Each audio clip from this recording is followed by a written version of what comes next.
All right, South Carolina suffers a second straight loss to open SEC play. The Gamecocks here on Wednesday night at Colonial Life Arena lost 88-68 to number 5 Alabama to continue this really rough start to conference play.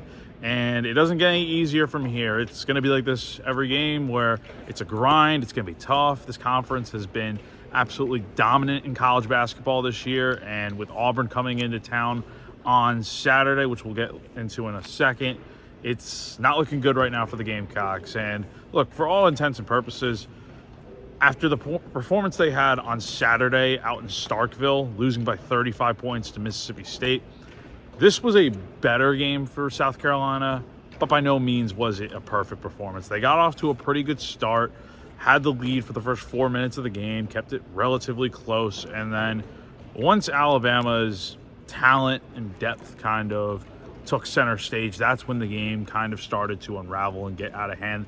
Alabama went on a key 14-2 run in the, I think, like kind of towards the midway point, if not a little bit later in that first half, and that was to take a double-digit point lead, and that's something that the Tide would hold on to the rest of the evening. And, you know, look, South Carolina, I thought they had a lot more energy tonight, a little bit more aggression at times, but then again, Alabama was playing very aggressive tonight. That's something that Lamont Paris pointed out, and a big part of that was Alabama's a team that likes to shoot the three ball. That is something that Nate Oates, Alabama's head coach, knows very well, and he knows that other teams know that.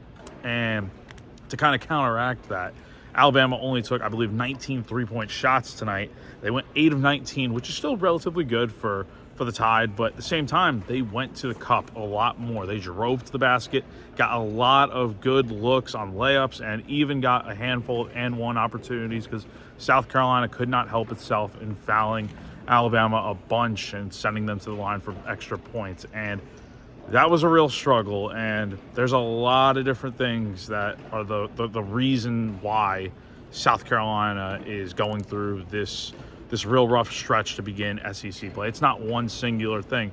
One thing that has been an issue constantly so far in these two games has been Colin Murray-Boyles. He has really been ineffective, to say the least, and I think that's kind of putting it lightly. He had another rough showing on Wednesday here, 6 points, 1 of 6 shooting, really couldn't do anything. Mohamed Diabate really played well on defense against CMB. That's something that Nate Oates pointed out, and it was just a real struggle for CMB. He couldn't get many looks, and a little bit sloppy still for him. Just really couldn't do much. And again, when that happens, kind of affects the rest of the team. The thing was, the starting lineup did pretty well outside of CMB tonight. All 4 of South Carolina's other starters had double-digit points. Jacoby Wright at 20, Jamari Thomas had 15 before fouling out. Nick Pringle at 13, and Zach Davis had 10, filling in for Miles Studi, who's out indefinitely with a blood clot. The other thing is, though, while the starting 5 outside of CMB was a lot better tonight compared to that Mississippi State game, the bench just didn't do anything. It took until, I believe, Arden Conyers with a minute or so left to go in the second period, picked up his first points of the night, which was South Carolina's first bench points, and Alabama dominated it with points off the bench, 39-4 in that category. And again, that speaks to just how much depth and talent this Alabama team really has. Look, they have a very good starting 5. Mark Sears, potential player of the year candidate. He's a star in the making, a very good player.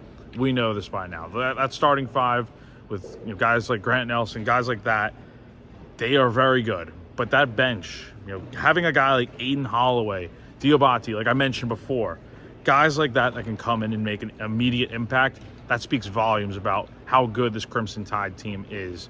And for South Carolina, again, it's much of the same old. I'm not going to, beat a dead horse here, but again, CMB really didn't do much tonight. You got off to a better start, but you couldn't really do much with that for very long. And the turnovers were really high again. You had 15 of them tonight, and you couldn't really contain the paint very well. So again, it's a second straight loss for South Carolina. Losing by 20 is a lot better than losing by 35, but still, a loss is a loss nonetheless. So it's only going to get tougher from here, like I said much earlier in this video.